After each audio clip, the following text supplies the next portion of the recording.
Previously on the show, Damon escaped from captivity and sought Stefan's help to rescue Elena. Damon encountered his old friend Enzo, but Enzo was still holding a grudge against him. Just as Maxfield was about to turn Elena into a vampire ripper like Jesse, Stefan saved her. Nadia, desperate to save her dying mother Katherine, came up with a terrifying plan. The story picks up from the last episode with Katherine attacking Elena and completing the ritual, officially becoming a traveler in Elena's body. In order to better impersonate Elena, Katherine decided to learn all about her from Matt. She forcefully removed Matt's anti-compulsion bracelet and compelled him. Katherine had Matt evaluate her from different angles, such as social interactions, clothing, and speech patterns, to identify any differences between her and Elena. This left Nadia feeling exasperated.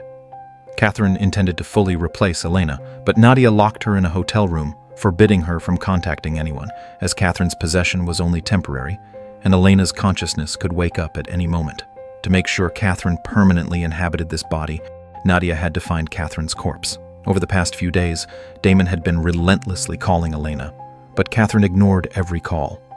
Damon was the one who buried Katherine's body, and as her daughter, Nadia had every reason to ask for it. However, Damon refused to reveal the burial site. The nicest thing that Katherine Pierce will ever do is feeding the maggots that feast on her flesh. Damon's unpredictability disrupted Nadia's plan. Ever since Tyler returned home, Caroline had been deliberately avoiding him, leaving Tyler feeling deeply downcast. Matt decided to throw a welcome party for Tyler. On the other hand, Caroline tried to relieve her stress by cleaning. After having sex with Klaus, she didn't know how to face Tyler. At this moment, Aaron showed up, asking Caroline to help him apologize to Elena. Now that he has taken over his family's estate, he has cut off funding for the Augustine project. This meant Maxfield could no longer continue his vampire experiments. After Aaron left, he was kidnapped by the vampire Enzo. Elena's phone kept buzzing, which greatly irritated Katherine. Just then, Elena's consciousness woke up. She regained control of her body, dazed as if waking from a dream, and confused by her current situation. She quickly realized that Katherine had taken over her body.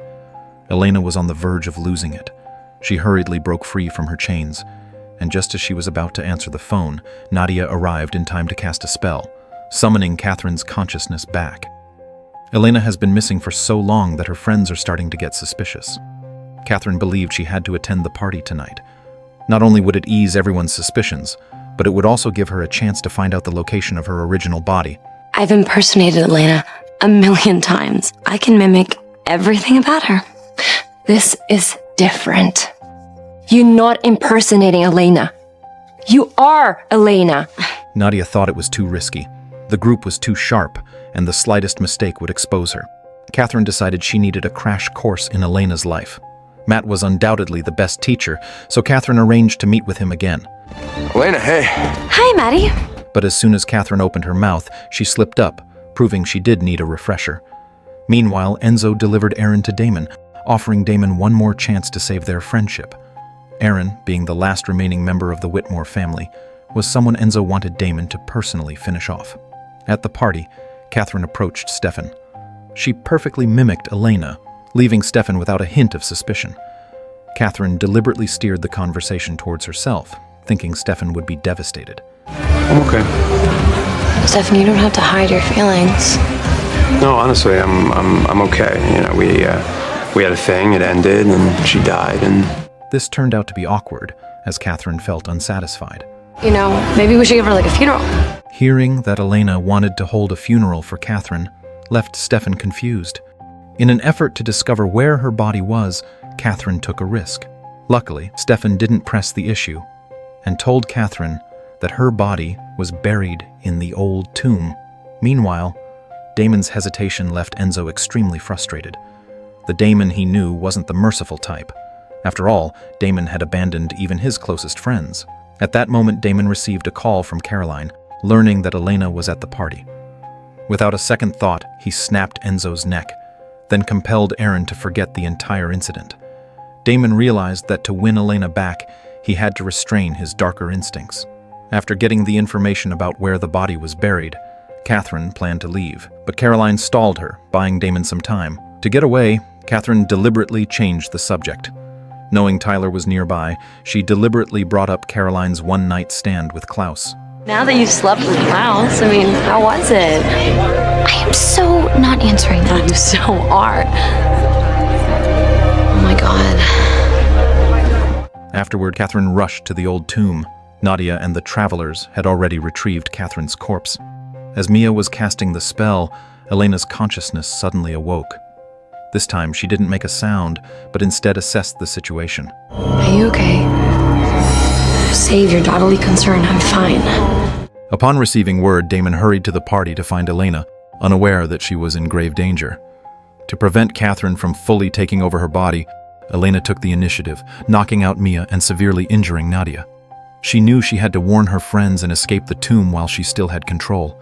It was only then that Elena realized Katherine, that cunning vixen, had reset her phone's password. With no time to waste, Elena rushed toward the party. During her journey, many of Katherine's memories flashed through Elena's mind. This was Katherine battling for control of the body. At the same time, Mia woke up and resumed casting the spell. Elena was running out of time. When Elena finally arrived at the party, Damon was still searching for her. It's done. Before Elena could reveal the truth, Mia finished the spell and Katherine regained control of Elena's body. But Damon had no idea. Katherine seized the opportunity to exact her revenge on Damon. Damon, pouring his heart out, pleaded with Elena to give him another chance. Damon had no idea that the person in front of him had already become Katherine, who despised him. Katherine used every excuse she could to belittle Damon. Wait, what are you talking about? I know what you did to Katherine, Damon. She was weak and dying, and you still tortured her. How is this about Katherine? Damon's mind went blank. This was nothing like what he had expected, but blinded by grief, he failed to realize who she really was. We're over. Once again, Katherine had torn apart another couple. Thanks to Katherine's meddling, Caroline and Tyler lost any hope of reconciliation. Tyler couldn't accept that Caroline had slept with Klaus. It made him feel sick to his stomach. Caroline tried to explain, but Tyler angrily shouted at her to leave. Just as Tyler was about to lose control, Stefan stepped in to stop him. After learning the full story, Stefan looked at Caroline in shock. Caroline was utterly mortified. Drunk or not, she doesn't deserve that. Stefan, ever the gentle soul, was kind. After fully taking over Elena's body, Katherine immediately killed Mia to silence her, saving herself a hefty payout in the process. In fact, even if Katherine didn't intervene, Nadia would have done the same. Nadia wanted to take her mother and leave, but Katherine refused, saying she wasn't going anywhere. After 500 years of running, she could finally pursue happiness freely. Katherine was too greedy, and greed like that never ends well. Stefan was searching everywhere for a heartbroken Caroline. To his surprise, Caroline had been waiting for him too. Though she insisted they were just friends, she clearly cared a lot about Stefan's opinion of her. Instead of directly answering her, Stefan brought up the time he slept with Katherine not long ago. Stefan was hinting to Caroline that they had both been through similar experiences and understood each other's situation. He even joked about it. I have no idea what Klaus saw in you. What was he thinking? Meanwhile, on his way home, Aaron spotted someone lying in the middle of the road. Being the kind person he was, he quickly got out of his car to check. But to his horror, the person suddenly sat up. Damon appeared behind Aaron like a ghost. No wonder Enzo had learned to pull stunts like this. It was Damon who had taught him to use people's sympathy to trap his prey. Aaron felt wronged. Damon had promised to let him go, so why go back on his word? Damon sighed, admitting it wasn't what he wanted either.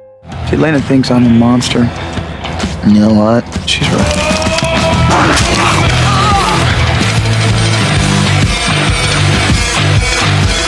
Seriously, becoming Elena Gilbert is the best thing that has ever happened to me.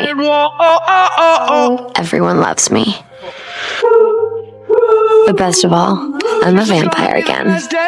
Katherine decided it was time to fix Elena's mistake. How could she love a bad guy like Damon when Stefan was right there? She deleted all of Elena's photos of Damon from her phone and changed the wallpaper to one of Stefan.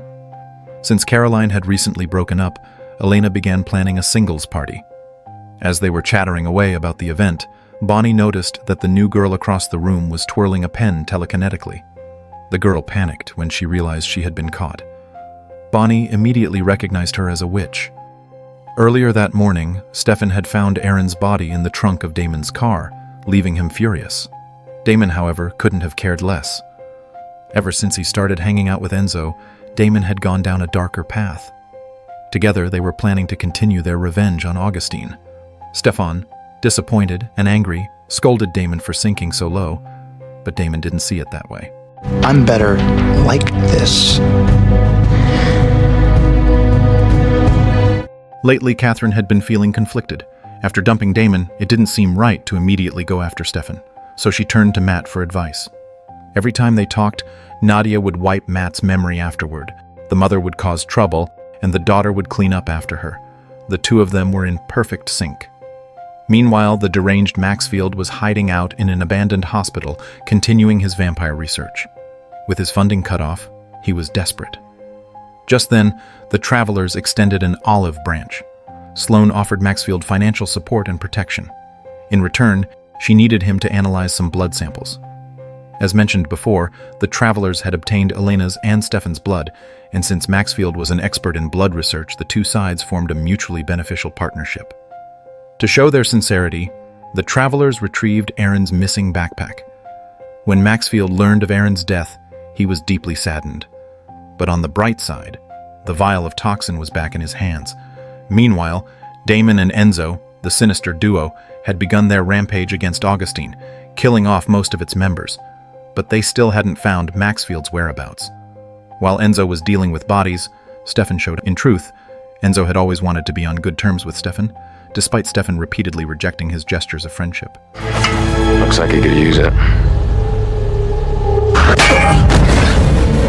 Stefan drove a shovel into Enzo's abdomen, threatening him to stay away from Damon. Enzo, however, just laughed heartily. Enzo really was a madman. Stefan left after delivering his warning, disgusted. On the other side, Katherine kept trying to reach out to Stefan, but she worried that being too forward might raise suspicion. At that moment, something Caroline said made Katherine break out in a cold sweat. I know that you're faking it. Faking? What? Please, it is so obvious. I appreciate it. I do. Turns out it was just a misunderstanding.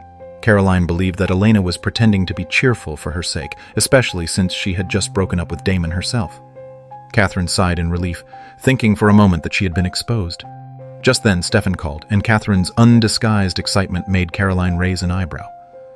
Stefan mentioned Damon's recent change and brought up Enzo, which left Katherine at a loss because she knew nothing about what was happening between Damon and Enzo.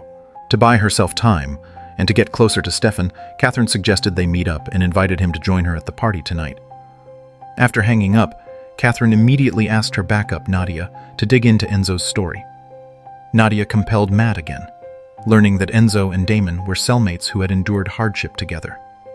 This scene was witnessed by Tyler. With Tyler's warning, Matt secretly took some vervain.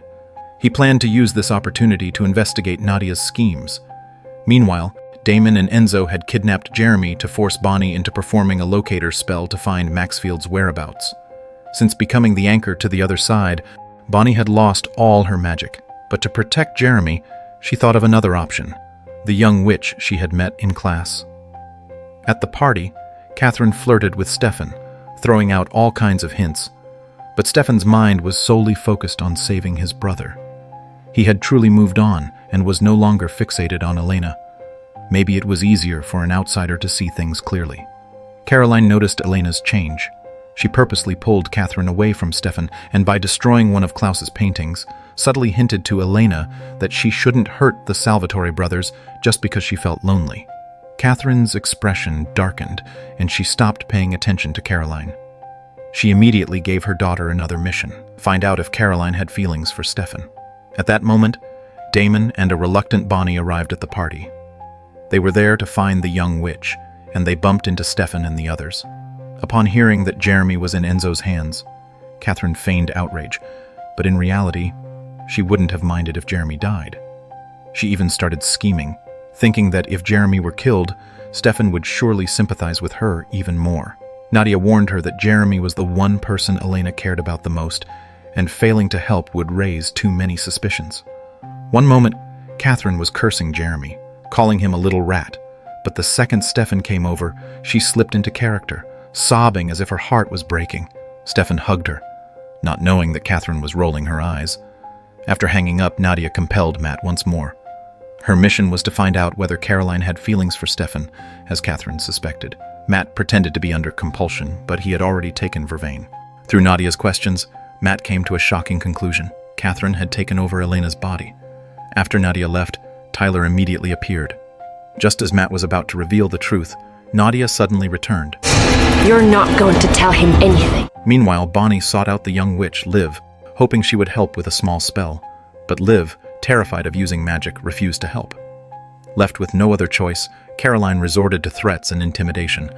Bonnie was once a powerful witch, and Liv could learn a lot from her. This was her chance. But Liv's magical talent turned out to be pretty underwhelming. She failed to cast the locator spell and ended up making all the lights in the room explode instead. Horrified, Liv panicked, her past failures making her lose the confidence to cast any spell. Bonnie quickly reassured Liv, telling her that she too had grown through failure. With Bonnie's encouragement, Liv found her courage again and resumed the locator spell.